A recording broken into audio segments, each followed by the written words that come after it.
Hi అండి, కట్టెల పొయ్యి మీద మోస్ చేపల ఫ్రై చేస్తున్నాను. మీరు ట్రై చేయండి, బాగుంటుంది. ముందుగా చేపలు కడిగి తీసుకోండి.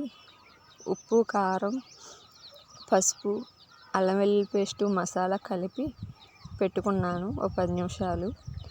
తర్వాత కట్టెల పొయ్యి వెలిగించి పెనం పెట్టి పెనంలో ఆయిల్ పోసి ఆయిల్ వీటెక్కాక చేపలు వేసుకోవాలండి. వేసి ఒక 10 నిమిషాలు మూత పెట్టి ఉంచాలి. 10 నిమిషాల తర్వాత చేప విరగకుండా వెనక పక్కకు తిప్పుకోవాలి.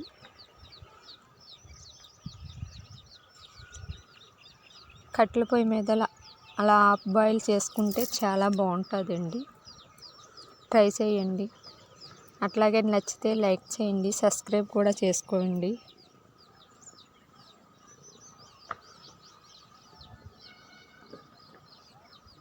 తర్వాత ఒక 10 నిమిషాలు ఉంచి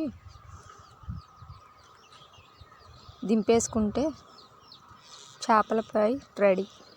చాలా బాగుంటుందండి, ట్రై చేయండి. అట్లా లైక్ చేయండి.